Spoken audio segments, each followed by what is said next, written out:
हाँ जी भैया, अस्सलाम वालेकुम। आज हमने करना है Cambridge IGCSE paper physics paper 2 0625/22 अक्टूबर नवंबर 2025 का ये पेपर है। Let's solve this paper.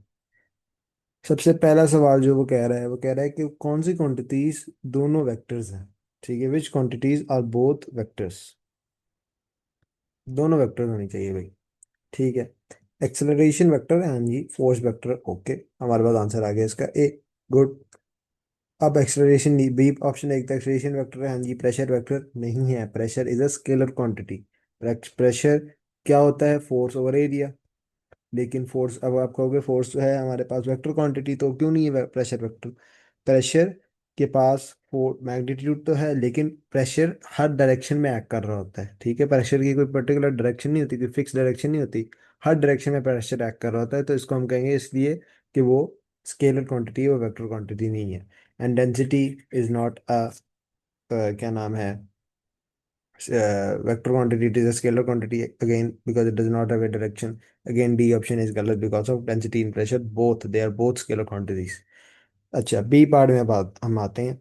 How is it how is the deceleration of an object calculated from speed time graph. Speed time graph का जो ग्रेडियंट होता है वो हमारे पास होता है द एक्सेलरेशन और the deceleration, that is it. The space probe that has a mass of 600 kgs on the planet Mars, the acceleration or free fall on Mars is 4 metre per second square. What is the weight? Weight का हमारे पास formula होता है W is equal to mg। और ये इसने जो है ये किसकी वैल्यू दी हुई है, ये आपको दी हुई है उसने g की वैल्यू। तो हम इसको कैलकुलेट कर लेते हैं। 600 multiply by 4 which is equal to 2400 newtons. This is option C. Let's go on the next सवाल। Students are asked to predict the order in which three liquids PQR will float on each other। इसका मतलब ये है कि P की सबसे ज्यादा density होगी, फिर क्यू की होगी, फिर आर की होगी। मतलब फिर क्यू की उससे कम होगी और फिर आर की होकर हम कह रहे हैं PQR। पी के ऊपर फिर क्यू है और फिर आर है। They are told liquids will not mix. अच्छा हाँ जी, विल नॉट मिक्स, पहले पी आएगा नीचे, उसके बाद उसके ऊपर क्यू बैठेगा और उसके ऊपर आर बैठेगा। The diagram show density of liquid P is determine. ठीक है, ये जो आपके पास है ना, ये इसने, ये जो खाली मेजरिंग सिलेंडर है ये उसका मास है। अभी ये जो मास उसने दिया है 69 ग्राम हो गया, ये हमारे पास पी, लिक्विड पी का मास है। तो लिक्विड पी का मास हमारे पास कैसे आएगा? लिक्विड पी का मास आएगा 69 - 45 विच इज इक्वल टू 24। अच्छा, अब लिक्विड बी की मुझे डेंसिटी, इसने डेंसिटी भी दी है क्यू और आर की। इसने liquid are poured gently into a tall beaker and allowed to settle. Which diagram shows the liquid settle in the correct order. ठीक है, पी की अगर मैं डेंसिटी कैलकुलेट कर लूँ, डेंसिटी इसकी पी की आएगी 24 mass divided by the volume. 24 over volume कितना इसने दिया हुआ 20 है, 20। तो ये हमारे पास बनता है how much, let me calculate. 24/20 which is equal to 1.2, 1.2 grams per centimetre cube. तो पी का सबसे पहले अगर कोई को वो नीचे बैठेगा, उसके बाद हमारे पास आर आएगा और उसके बाद हमारे पास क्यू आएगा। तो इसका ऑप्शन हमारे पास बनता है ऑप्शन सी, पी, आर और फिर क्यू। सबसे ज्यादा डेंसिटी पी की, उसके बाद आर की, उसके बाद क्यू की। नेक्स्ट सवाल। A force F is applied to a spanner as shown. Which action increases the movement of F about the center of the nut? Okay. तो मोमेंट हमारे पास क्या होता है? मोमेंट होता है हमारे पास force multiply by perpendicular distance of the force from the moment arm. ठीक है, तो अब उसके लिए हम कैसे कहेंगे? Applying the force to the right hand end of the spanner. मतलब वो कह रहा है ये जो फोर्स है ना इधर, ये इधर ना लगाओ, ये ऐसा करो इधर लगा लो। तो ठीक है, इससे हमारे पास डिस्टेंस भी बढ़ गया। डिस्टेंस बढ़ेगा तो फोर्स तो वही रह रही है, डिस्टेंस बढ़ेगा तो ऑफ कोर्स मोमेंट भी बढ़ जाएगा। तो सही इसने बात की है, ए सही है। Applying the force parallel to the, parallel करोगे तो भाई पैरेलल, तो ये इस तरह कह रहे हो भाई, नहीं इस तरह तो मोमेंट ही जीरो हो गया। स्प्रिंग ऑल द, ये कुछ नहीं करेगी आपके पास, फ्रिक्शन जो है इसको कम कर देगा, इसका हमारा कोई काम नहीं है अभी। Using a shorter spanner, spanner को छोटा करोगे तो आपके पास फोर्स वही की, ये कहीं नहीं कह रहा कि फोर्स बढ़ जाएगी या फोर्स, फोर्स वही रहेगी, फोर्स भाई वही रहेगी। फोर्स वही रहेगी, स्पैनर को छोटा कर दिए तो डिस्टेंस कम हो गई, तो जो है मोमेंट ये तो कम हो गया, ये तो हमारा काम ही नहीं होगा इससे तो। इसलिए ये गलत है। हमारी जो करेक्ट ऑप्शन है वो है option A. The diagram one shows a ball x of mass 0.15 kg traveling horizontally with a speed of this. उसने डायग्राम भी बनाई हुई है सारी। व्हाट इज द बॉल, वो कह रहे हैं इसका मास क्या है। हम लगाएंगे law of conservation of momentum, वो हमारे पास है। अब क्या है, m1 u1, जिसको मैं पहले लिख देता हूँ, m1 u1 plus m2 u2, मतलब मोमेंटम कोलिजन से पहले और कोलिजन के बाद लीनियर मोमेंटम कंजर्व है। m2 m1 u2 m1 let's say v1 plus m2 v2। Okay, अब हम करते हैं। m1 हमारे पास कितना है, बॉबा 0.15 multiply by, I am taking right positive and I am taking left as negative. Okay, u1 कितना है 2.1। अच्छा, अब मैं लेफ्ट को क्योंकि नेगेटिव ले रहा हूँ तो 0.4 इंटू एक्स, मैं कह रहा हूँ एक्स, ठीक है, is equals to m1 again हमारे पास वो है 2.1, और उसको क्योंकि मैं नीचे नेगेटिव लेफ्ट साइड है तो हम नेगेटिव में लेंगे, multiply by 2.1 plus x multiply by 1.1। अब you can entirely do this calculation, just put in your calculator and solve for x। आपका कैलकुलेटर खुद ही x के लिए सॉल्व कर देगा और आपके पास आंसर आएगा 0.35 kg। आपने कोई उसको खुद मैन्युअली यहाँ सॉल्व करने की जरूरत नहीं है, just plug in this entire equation in your calculator and solve for x, वो x के लिए खुद सॉल्व कर देगा और आपका आंसर आएगा सी। अच्छा, अब 7 है, mass is suspended from a vertical spring. एक स्प्रिंग है, उसे एक मास सस्पेंडेड है, ठीक है, ये हमने एक स्प्रिंग बना दी, उसे एक मास सस्पेंडेड है। It is pushed pull downwards causing the spring to extend. Extend होगा तो उसके अंदर जो इलास्टिक पोटेंशियल एनर्जी है वो बढ़ेगी। The mass is held in this position and then release. अच्छा, वो कह रहा है आपके पास ये जो पोजीशन थी जिसमें वो एक्सटेंड हुआ था, इधर एक्सटेंड हो गया, मैं अगर अब एक्सटेंड पोजीशन बना देता हूँ, ये एक्सटेंड हो गया था वो, ये इसकी एक्सटेंशन आई थी एक्स, ये इस पोजीशन में रह रहा है, उस पर इसको रिलीज कर दिया, रिलीज किए तो इसकी जो इलास्टिक पोटेंशियल एनर्जी है, एक्सटेंशन कम हुई, इलास्टिक पोटेंशियल एनर्जी कम हो गई है, और ऊपर गया है तो जो जो ग्रेविटेशनल पोटेंशियल एनर्जी जीपी है वो भी बढ़ेगी, और क्योंकि ऊपर गया है तो यहाँ से ज़्यादा यहाँ कोई स्पीड भी होगी तो इधर ऑफ कोर्स काइनेटिक एनर्जी भी बढ़ेगी। तो इसका हमारे पास आंसर आ गया है डी। और ईपी कम होगी क्योंकि एक्सटेंशन कम हो रही है। Okay, which energy stores kinetic energy, मतलब उसमें स्पीड इन्वॉल्व हो, कोल नहीं, फिजन नहीं, सोलर नहीं, वो तो सन है। और D wind, yes. Two beakers are filled with the same depth same height. Okay, one with water and one with oil. Water की डेंसिटी 1000 है और density of oil is this. In which position pressure is the, pressure का formula liquid में होता है rho G H. Okay, and it's better if I do this, ठीक है, मतलब delta P equal to rho G delta H. अब इसमें जी तो चलो सेम है, रो किसका ज्यादा है, वाटर का ज्यादा, तो ऑफ कोर्स वाटर के ऊपर प्रेशर ज्यादा होगा। और डेप्थ, इसको हाइट नहीं, ये डेप्थ, ये चेंज इन हाइट, डेप्थ, ये सबसे ज्यादा डेप्थ किसकी है, सबसे ज्यादा गहराई किसकी है। तो हमारे पास इधर है ऑप्शन बी, नॉट ए। ए का सबसे कम प्रेशर होगा, ठीक है, बी में ज्यादा प्रेशर होगा।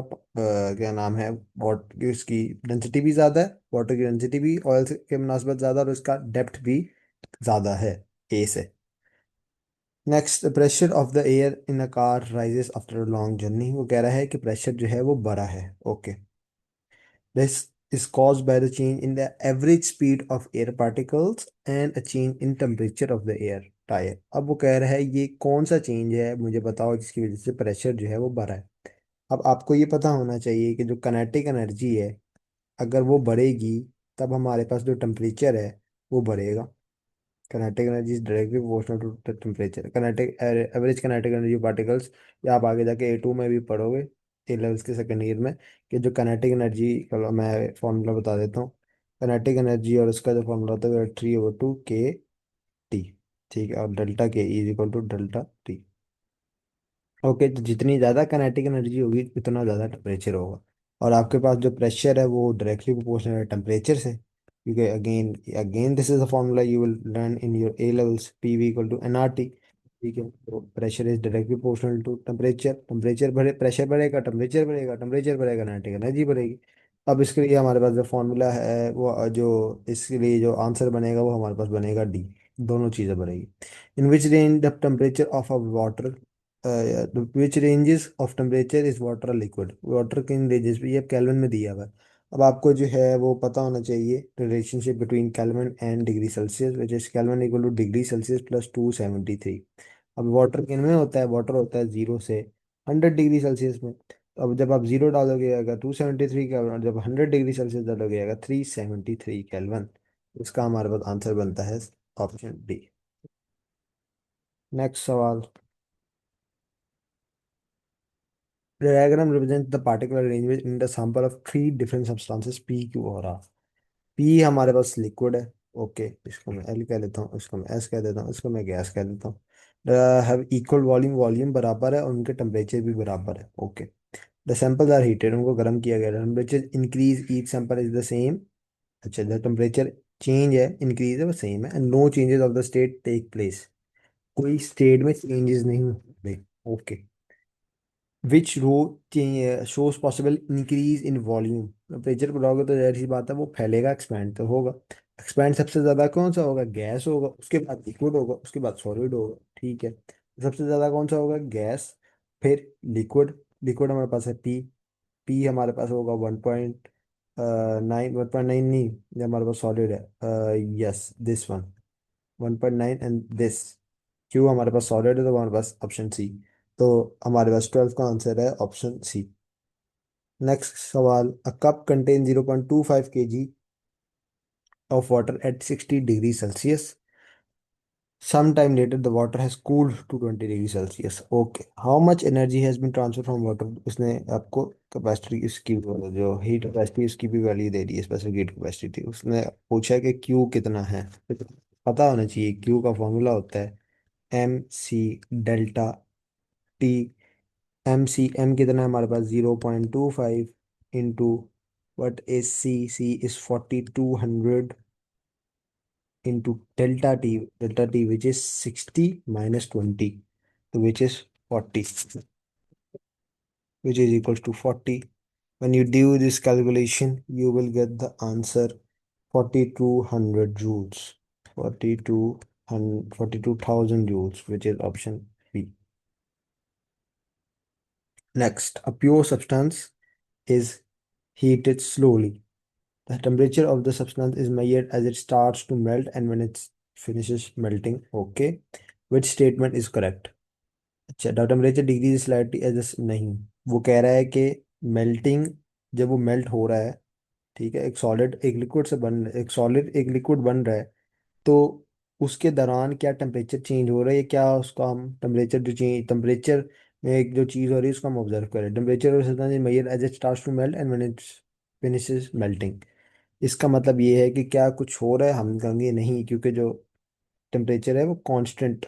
अगर आप हीटिंग कर्व बनाओ तो इसकी ऐसी तरह बनती है, यहाँ से सॉलिड होता है, फिर यहाँ से सॉलिड प्लस लिक्विड होता है, और यहाँ से लिक्विड होता है, फिर इधर लिक्विड प्लस गैस हो जाता है।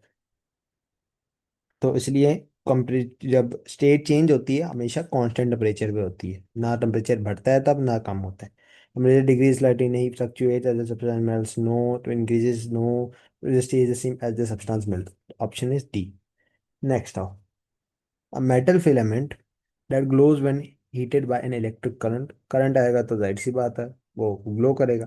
The middle of the filament has a very high temperature. Okay, good. The ends of the filament are connected to the base of the lamp and are cooler. ठीक है, उनका कम temperature है। ठीक है। Which statement is correct? Some thermal energy is connected to the base of the lamp. हाँ जी। क्यों? क्योंकि जो टेम्परेचर है, वो जो हीट एनर्जी है, या इवन चार्ज, जो इलेक्ट्रिक चार्ज जो भी आपका होता है, वो हमेशा हायर पोटेंशियल से लोअर पोटेंशियल की तरफ जाता है। जो आपकी हीट एनर्जी है वो भी आपके पास हायर टेम्परेचर से लोअर टेम्परेचर की तरफ जाएगी। ठीक है, तो आपका हायर टेम्परेचर क्या है, फिल्म ये टेम्परेचर का, थर्मामीटर का ये बीच वाला, इसको अगर मैं एक बना लूँ थर्मामीटर, ये आपके पास बीच वाला, तो इसके पास जो हीट एनर्जी है वो यहाँ भी जाएगी। ठीक है, थोड़ी सी जाएगी, लेकिन जाएगी। The filament radiation energy equally at all point, नहीं, अगर ये होता तो फिर टेम्परेचर सब जो हमारे पास फिलामेंट है उसमें बराबर होता, वो तो नहीं है बराबर। Lamps of the all input as visible, नहीं नहीं, कुछ हीट एनर्जी से वेस्ट होती है। और when the PD across the filament is half, no, ये आपके पास जो फॉर्मूला होता है पावर का, वो across a load it is V² / R। ये तो क्या नाम है, हाफ हाफ वाला तो कोई सही नहीं है इधर। तो इसका हमारे पास जो सही ऑप्शन है वो है option A. The liquid passes through pipes in a refrigerator. The liquid warms as the inside of the refrigerator cools, मतलब जो अंदर वाला है वो कूल होता है तो लिक्विड वार्म हो जाता है। The warm liquid is then pass through the pipes on the outside of the refrigerator as it to cool before it goes back to refrigerator. अच्छा ठीक है, बाहर वो ठंडा होने के लिए जाता है ताकि वो अंदर रेफ्रिजरेटर में चला जाए। The diagram shows two design for the outside cooling pipes. One design has copper rods called fins, अच्छा, attach to the pipes, okay, pipe से अटैच किए हुए उन्होंने। Outside pipes and can be painted silver और black. हमें outside pipe, जो outside pipe ने क्या करना है, आउटसाइड पहले हम देख तो लें आउटसाइड पाइप क्या कर रहा है, सवाल को पढ़ो दोबारा। The warm liquid is then pass through the pipes on the outside to cool. बाहर जो हमने उनको ठंडा करना है, बाहर पानी ने, बाहर जो पानी जा रहा है उसका क्या काम है कि उसने ठंडा होना है, इसलिए वो बाहर जा रहा है before it goes back to refrigerator में। हमने गर्म पानी नहीं डालना है, हमने ठंडा पानी डालना है। तो हमने बाहर जो पानी को भेज रहे हैं वो क्यों भेज रहे हैं कि पानी ठंडा हो जाए। अच्छा, अब हमने वो उसकी तरह की सेटिंग करनी है कि बाहर पानी ठंडा हो जाए। The outside pipes can be painted which design will cool the liquid most quickly. सबसे ज़्यादा क्विकली क्यों, कैसे वो करेगा, जब जो बाहर की जो हीट एनर्जी है उसको, जो पाइप्स है वो, ये जो पाइप्स है फिन्स को, ऑफ कोर्स हम इसको इस्तेमाल करेंगे ताकि ये इनको ऑब्जॉर्व कर लें जो बाहर की हीट एनर्जी, और जो हमारे पास पानी है वो ठंडा हो जाए।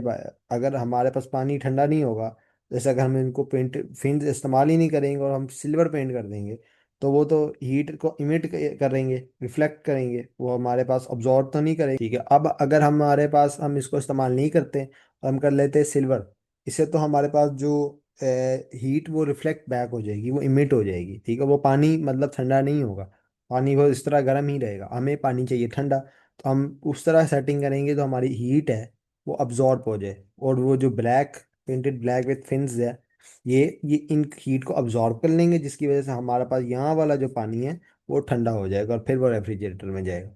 तो इसका आंसर बनता है फिर option A. That is a good question. The earthquake monitoring system record the arrival of 16 complete wavelength of an earthquake in a wave time of 20 second. मुझे इससे अभी कोई नहीं, देखते हैं एक सेकंड में कितनी वेव आ रही है ताकि हमें फ्रीक्वेंसी तो पता चले।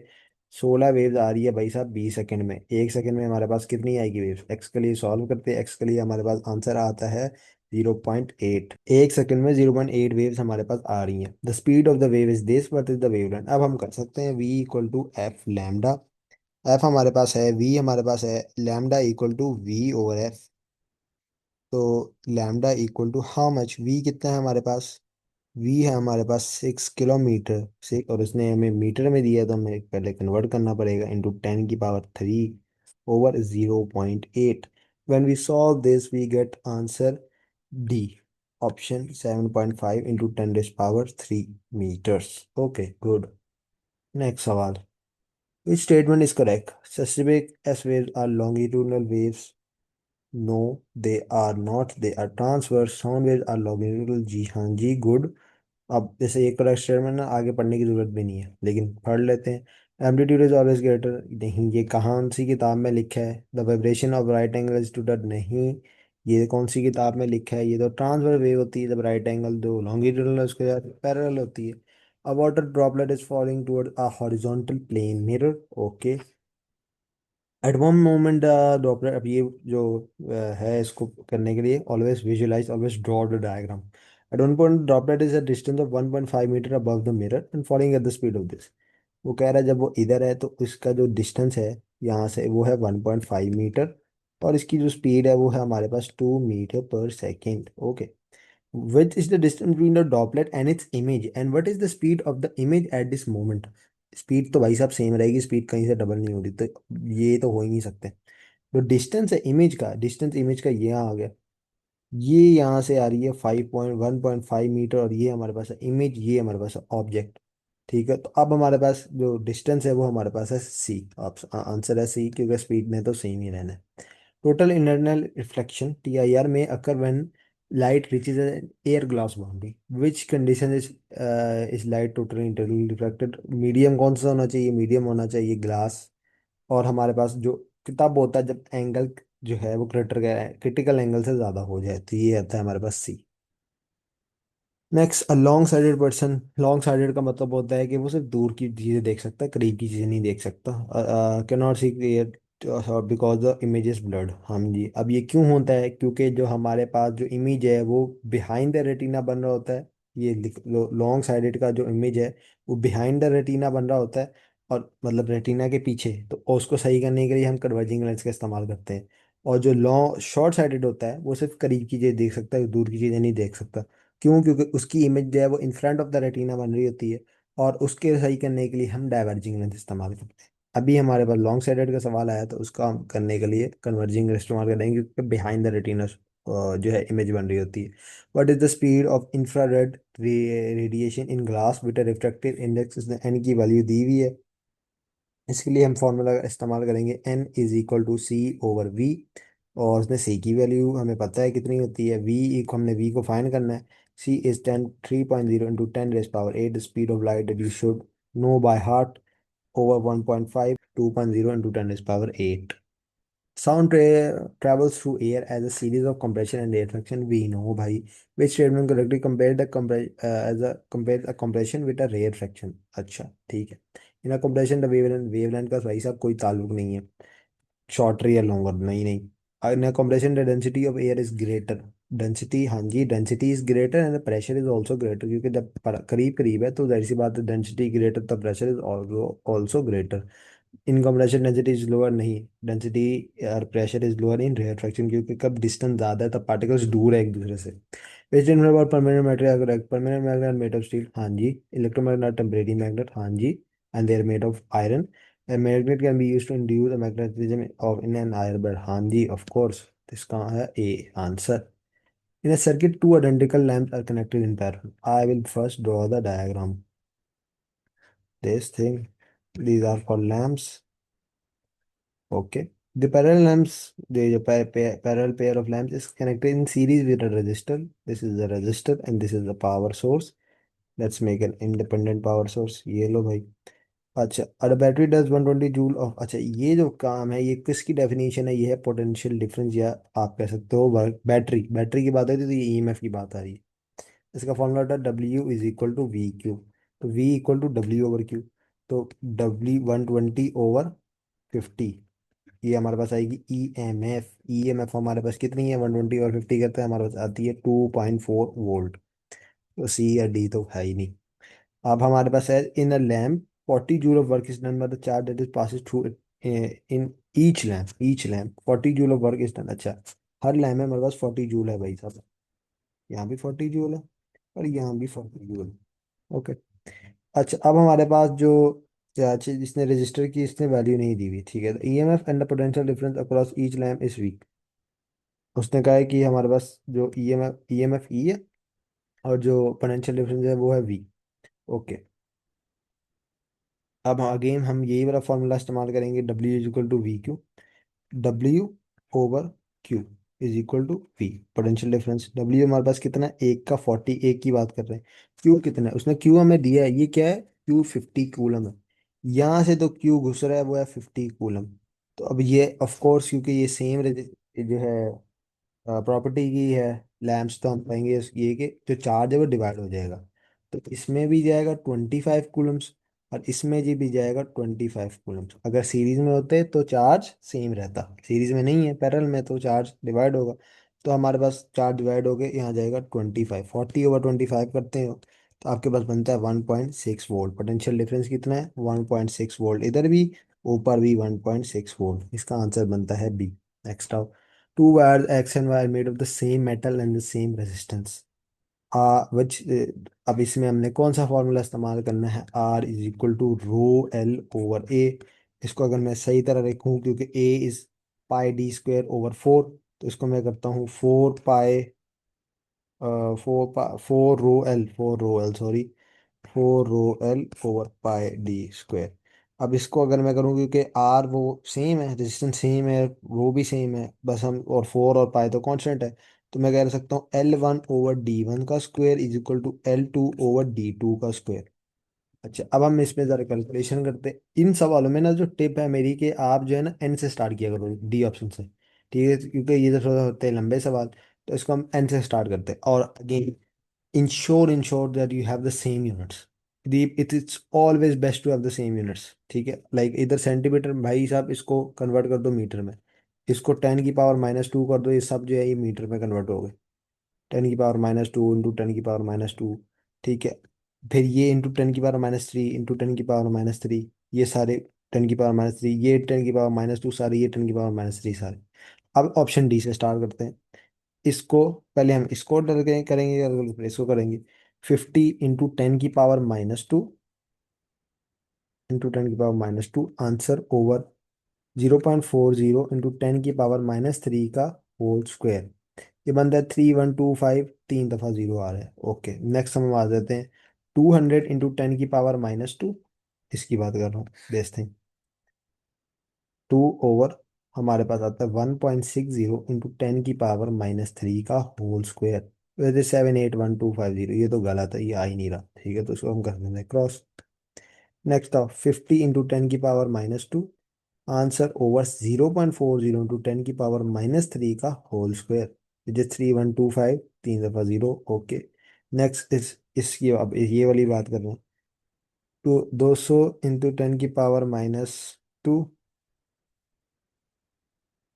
आंसर ओवर 0.80 इंटू 10 की पावर-3 का होल स्क्वायर, विच इज 3125, 3 दफ़ा 0। Again this is the correct answer, तीनों दोनों जगह करेक्ट आ रहा है।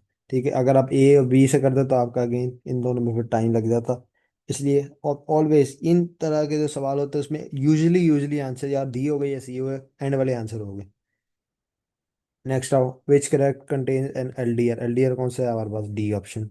Next, a student asked the student to write down the equation to determine the combined resistance in parallel। Parallel में हमारे पास स्टूडेंट वन ने ही सही किया है, इसने सही नहीं किया। इसने अगर इस तरह करना है तो इसको -1 लगाना जरूरी है, ये तो बिल्कुल ही गलत है। तो हमारे पास आंसर है बी।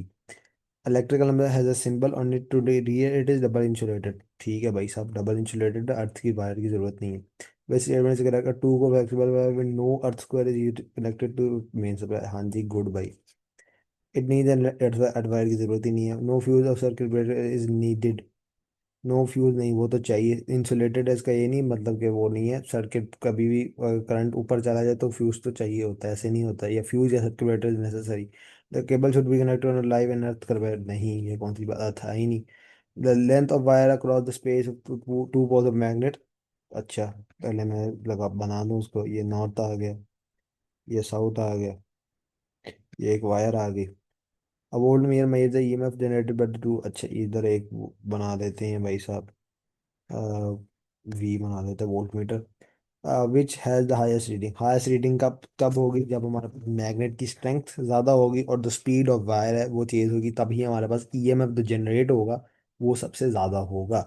ठीक है, अगर हमारे पास ये स्लो होगा तो ईएमएफ कम जनरेट होगा, स्ट्रेंथ ऑफ मैग्नेट स्ट्रॉन्ग नहीं होगी तो अगेन ईएमएफ कम जनरेट होगा। The diagram shows a simple AC generator. AC generator, which is what is connected to GNH so that alternating current can be provided to an external circuit. इसको हम बोलते हैं slip ring. C, shell no, commutator no, soft iron coat बिल्कुल भी नहीं। The diagram show the coil in a DC electric motor, पहले AC generator था, in two position as the coil rotate to 180 degree angle the direction of current in the coil reverses, हाँ जी of course. Which part of the motor is responsible for split ring, commutator is responsible. Magnets बिल्कुल नहीं, coil नहीं, the brushes नहीं। The arrow shows the part of an alpha particle travelling towards the centre of a gold nucleus, हाँ जी, जब ये होगा तो ये बहुत बड़े एंगल से रिफ्लेक्ट जाएगा, ठीक है, और बाकी जो है अपने वापस डायरेक्शन में चले जाएंगे। Alpha particle is reflected to a very small angle, नहीं। इज रिफ्लेक्टेड बैक और लॉन्ग इनिशियल पार्ट, जी हाँ जी। The alpha particle is on straight line, no हूँ। द अल्फा पार्टिकल सबसे बड़ा न्यूक्लियस, नहीं, ऐसे नहीं चलता यहाँ। A teacher writes the nuclide equation for the fusion reaction in a sun, ये आपको पता होनी चाहिए। ये आपके पास हीलियम होता है और ये हमारे पास हाइड्रोजन, ये 5 बंदे हैं, इधर आ गया 3 वाला हाइड्रोजन, तो हमारे पास ये ऑप्शन बनती है सी। ये सन में जो एनर्जी बनती है उसका फॉर्मूला है 2 hydrogen plus 3 hydrogen 1 is equal to helium 2 plus A neutron. Radon gas is a source of radiation that contributes to background radiation, which does not contribute to background radiation. EMF rays, dust, road and ring also dust, थोड़ी सी बहुत लेकिन करते हैं, rocks भी करते हैं, suspect race नहीं करते। तो हमारा आंसर है D. Which two rays of radiation P and S enter an electric field as shown? P हमारे पास कौन सी है, वो सबसे करीब जा रही है तो वो जाएगा बीटा या इलेक्ट्रॉन। और एस जो गामा होती है, गामा सीधी बिल्कुल सीधी जाएगी, ठीक है, बिल्कुल सीधी जाएगी गामा, नो डिफ्लेक्टेड, सीधी। और ये हमारे पास होती है अल्फा, तो एस अल्फा है और बी बीटा है। ये आंसर है इसका। नेक्स्ट आओ। Which changes takes place in a nucleus when it decays to a beta emission? Beta आपके सिलेबस में सिर्फ बीटा माइनस एमिशन है, जो कि हमारे पास होती है -1 और 0, जिसको हम, क्योंकि -1 और 0 ये हमारे पास बेसिकली क्या होता है, ये होता है इलेक्ट्रॉन, -1 और 0, ठीक है।